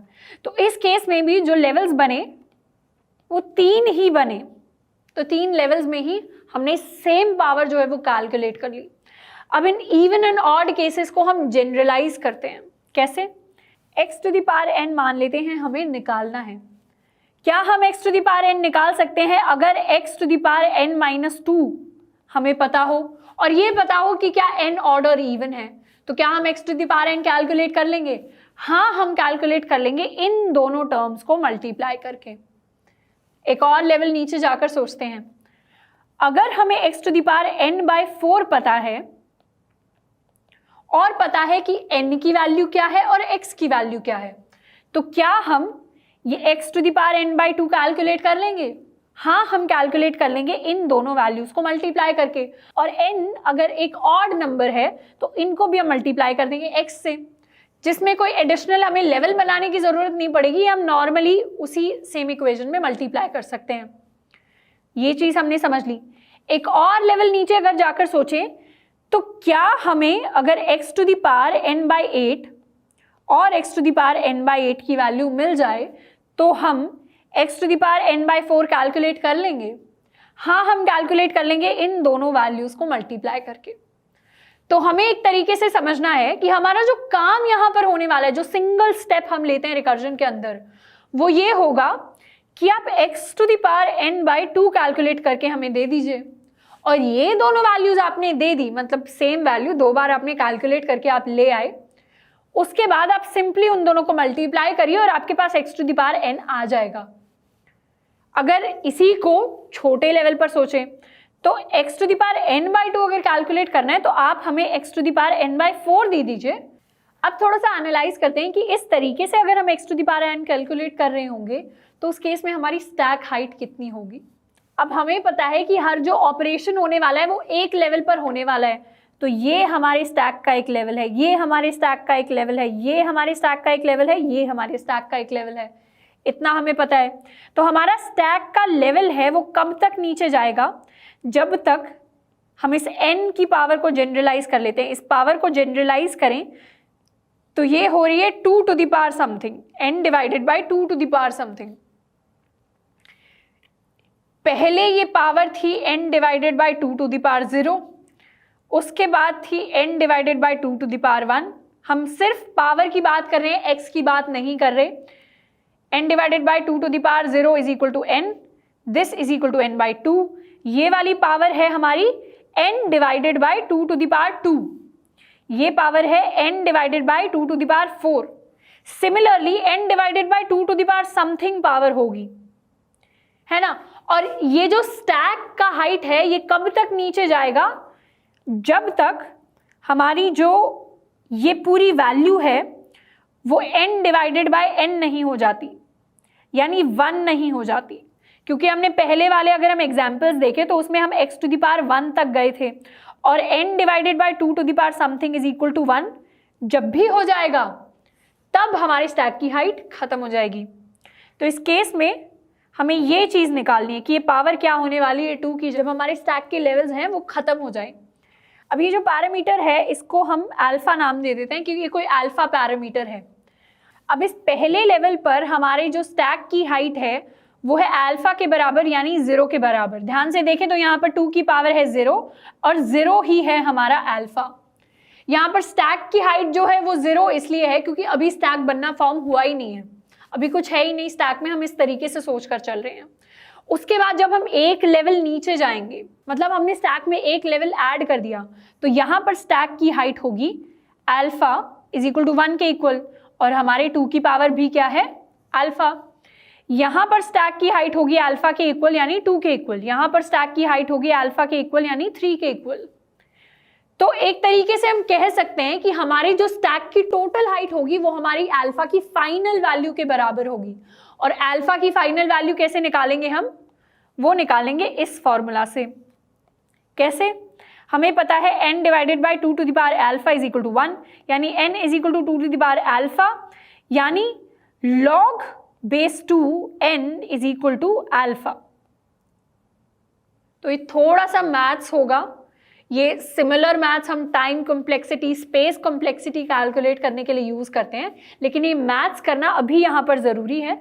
इस मैथ्स को करके हम समझ सकते हैं कि हमारी जो हाइट है हमारे स्टैक की लेवल वाइज वो होने वाली है अल्फा, यानी log बेस 2 n के इक्वल। और क्वेश्चन में क्या गिवन था, क्वेश्चन में हमें निकालनी थी x to the power n जिसमें स्टैक हाइट हो जिस प्रोसेस में log n के इक्वल। तो एक तरीके से क्वेश्चन को भी log n हाइट चाहिए थी, और हमने जो ये नया तरीका डिवाइस किया x to the power n निकालने का, ये हमने जो अपनी ट्रिक लगाई है, इससे भी हमारी जो स्टैक हाइट निकल रही है वो निकल रही है log n। अब इसका हम कोड लिखकर देखेंगे। कोड बहुत ही सिंपल होने वाला है, कोड में कोई प्रॉब्लम नहीं होने वाली। बहुत सिंपल कोड लिखकर आपको पता चलेगा कि कैसे बहुत सारी कॉम्प्लेक्स टेक्निक्स को रिकर्जन 2-3 लाइन के बहुत ही सिंपल कोड में कन्वर्ट कर देता है।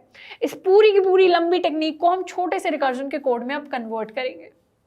कोड के लिए हम सबसे पहले क्या करेंगे, अपना जो कैलकुलेट पावर फंक्शन है उसे सेम रखेंगे, उसमें कुछ हम मॉडिफिकेशंस करने वाले हैं। बेस केसेस हम सेम रखेंगे। उसके बाद सबसे पहले देखेंगे कि क्या हमारा n जो है वो अगर इवन है, इफ n इज इवन, यानी इफ n मॉड्यूलो 2 इक्वल्स 0, तो इस केस में हम कैलकुलेट पावर कॉल करेंगे फॉर x, और इस बार पावर क्या पास करेंगे, वो पास करेंगे n बाई 2, एंड इसे हम मल्टीप्लाई कर देंगे calculate power x and n by 2 से। एंड यहाँ पर ये जो पूरा का पूरा x to the power n by 2 into x to the power n by 2 हमारे पास कैलकुलेट होकर आएगा, इसे हम कर देंगे अपने फंक्शन से रिटर्न। अब इसका दूसरा केस ये होगा कि अगर हमारा जो n है n इज ऑड, तो n इज ऑड वाले केस में क्या होगा, हम रिटर्न कर रहे होंगे calculate power x to the power n by 2 multiplied by calculate power x to the power n by 2 multiplied by x, क्योंकि हमने अभी देखा था कि ऑड जब हम कैलकुलेट कर रहे होते हैं, ऑड का जब हमने वो ट्री वाला फॉर्मेशन बनाया था तो उसमें ऑड नंबर्स के लिए हमें x को अलग से मल्टीप्लाई करना पड़ रहा था सेम लेवल पे। तो ये जो चीज़ हम कर रहे हैं ये हम सेम लेवल पर कर रहे हैं। एंड हमारे बेस केसेस सेम रहेंगे और यहां पर हम सेव करके इसे कर देंगे रन। अपने आउटपुट को देखें तो आउटपुट हमारा दोबारा आया है 32, क्योंकि इस बार डिफरेंस सिर्फ इतना है कि जब हमने 2 कॉल्स एक साथ लगाए और x⁴n/2 कैलकुलेट कर लिया और उसको मल्टीप्लाई करके हमने x⁴n कैलकुलेट कर लिया, तो वहां पर हमारी बस स्टैक की हाइट log n हो गई। हमारा बाकी का बाकी सारा प्रोसेस सेम रहा, बस स्टैक की हाइट हमने log n कर ली इस ट्रिक को यूज करके। हमने पूरी कोशिश की है कि रिकर्जन के बेसिक्स आपके लिए क्लियर हो जाएं एंड थोड़े बहुत क्वेश्चंस के साथ हम उन चीज़ों को प्रैक्टिस कर पाएं। आज के लिए इतना ही, मिलते हैं नेक्स्ट वीडियो में। Till then keep learning and keep exploring.